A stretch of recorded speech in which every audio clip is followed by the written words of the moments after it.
اعوذ بالله من الشیطان الرجیم بسم الله الرحمن الرحیم. په دا امید چې تاسو په جوړ روغ او خوشحاله یاست. لکه څنګه چې تاسو ته معلومه ده چې د چمن سپین بولدک دروازه د تیرو درې نیمې میاشتو راهیسې څخه د هر قسم تګ راتګ پر مخ باندې تړل شوې ده او په ضد د چمن سیاسي پارټیانې، تاجر تنظیمونه، لغړی اتحاد، مذهبي جماعتونه بشمول نور څه قبایلې دا یې ټول راپارولي دي او هغو هلته پرلت اچولی دي. دغه پرلت نن 3 میاشتې پوره شوې. د دغه 3 میاشتو پوره کېدو سربیره د دې ترڅنګ د پرلت والا تقریبا 2 میاشتې کېږي چې ترانسپورټ یې هم بند کړی دی احتجاجاً. تقریبا په زرګونو ګاډیانې هلته ولاړې دي، خو تر اوسه ساعته پورې د 3 میاشتو پوره کېدو برسیره حکومت پاکستان نه دی توانېدلی چې د دې خلکو مطالبه ورحل کړي، دا ستونزه یې ورهواره کړي. دا هر چاته معلومه ده چې چمن د پاکستان یو سرحدي او تجارتي ښار دی. هلته تجارتي ښار دا رنګ نه دی لکه سیالکوټ چې موږ ورته وایو، کراچي چې ورته وایو بندر لري. دلته خشک بندر لري، لکه چمن بارډر افغانستان سره پوله لري.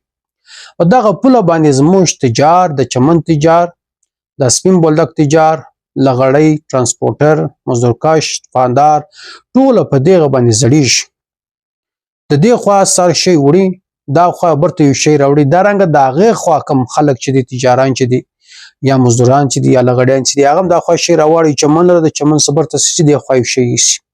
نو په دې باندې دا ټوله سیسټم، دا ټوله لینک چلیږي. د تیر 3 میاشتې راهیسې چې پرلت ناست دی، یعنی په اولو شپو کې د تبدیل په اولو شپو کې تودې څه ناستې ګورنمنټ ذمهدارانو د پرلت د کمیټې سره وکړې، خو هغه بې فایدې ختم شولې. تر اوسه پورې ولس ته فایده نه ده راغلې. یعنی په وطن کې، په علاقه کې د اقتصادي معاشي پابندیانو د حالات د وجې څخه هلته ډېر بد حالات جوړ شوي دي، ډېر بد حالات پیدا شوي دي.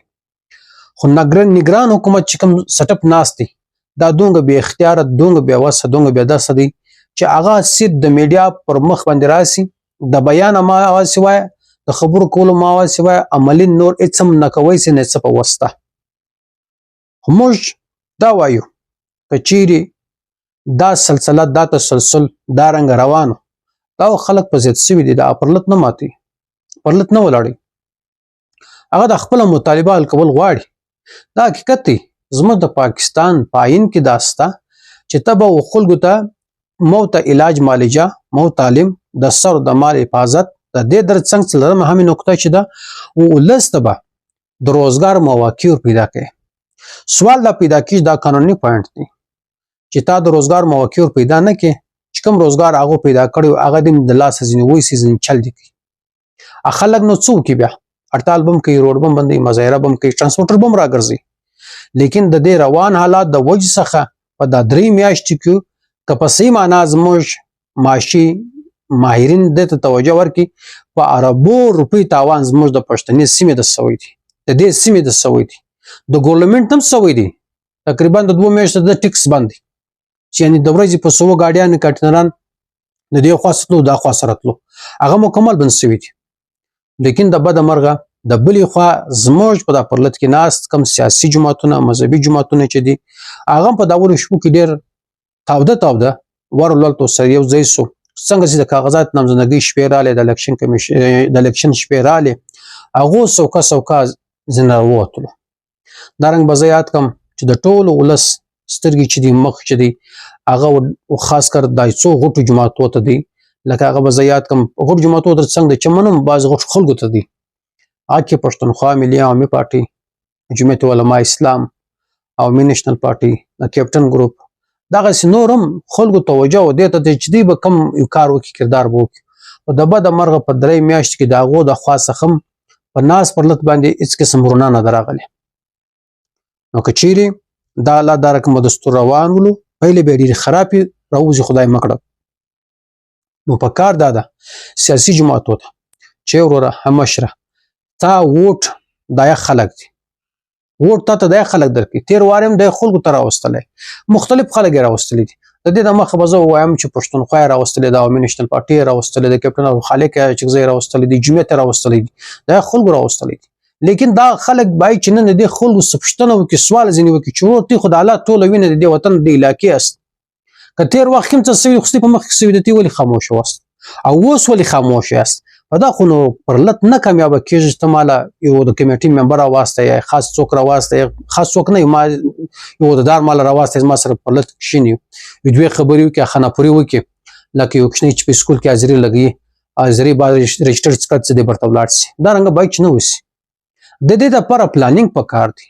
لکه مخکې چې ما نن څه څو ورځې مخکې یو ویډیو کړې وله چې محمود خان اچکزي ته ما اشاره کړې وه چې پکار دا د هغه یو جرګه سیسټم راوغواړي په دې کې. په دا جرګه سیسټم کې د ټولو پښتانه بیلټ تجاران یعنی وکیلان، رایټر ججان، دارنګه قبایلي شخصیات، سیاسي شخصیات، مذهبي مشران، دا ټول راوغواړي په دې جرګه کې دا فیصله وکړي چې زموږ د حل لار کې راوباسي، زموږ په پای اخر چی شي او د ریاست یې کښېږدي. نو که دوی د خپل ووټ دپاره باګدوړ کوي، د خپل الیکشن کمپین د چلولو دپاره یې کوي او خلک یې د لوږې مړه کړي دي، خلک خودکشیان ته راغلي دي، د خلکو بچیان د ناجوړۍ څخه مري، هغه د دواو د 500 روپۍ نه لري، په کورو کې سپین ږیري شته، سپین سرې شته چې هغه علاج معالجه غواړي، دوی دومره نه لري چې ورخشي ولا ته یې ورکړي، د ډاکټر یې راورسوي، که راورسوي ډاکټر پرې ډاکټر فیس نه لري، که فیس هم ورکړي دا د ډاکټر د دوا رانیولو توان نه لري. نو دا حالت به تر څو دا رنګي. لیکن موږ ته پکار دا ده، زموږ ته پکار په پرلت کې ناست خلکو ته پکار دا ده چې دغه سوال د خپلو تیرو امیدوارانو څه وکړي، خپل مشرانو څه وکړي چې ورور زموږ حل لاره وباسي، زموږ حل لار پرتې کې ده. نو که تی دا رقم کوي رسکشي سره کوي، سټیج له راسي یو ځای سره ناست د سټیج سره وځي یو په بله سره ولي، نو دا رقم خو مسلې حل نه پیدا کېږي. زموږ د مسلې حل راوباسي. زه دا خاص دا پیغام د چمن ولس هغه خلکو ته کوم چې څوک متاثر دي، متاثر خو ګرده دي. زه دا خواست کوم او دا زما د دې ویډیو مقصد قطعا په چا باندې تنقید نه دی او سیاسي نه ده. دا خوشحال آباد لره د یووالي، د اتحاد، د اتفاق غوښتنه درسره لرم. قانون باید چې څوک په لاس کې نه واخلي او قانوني جنگ دا زموږ د چمن د ولس حق دی، باید چې وي کې دا حق، دا جنگ قانوني جنگ دا څوک غواړي، خو مشر غواړي چې هغه په مخ واخلي. دا خوشحال آباد لره. السلام علیکم.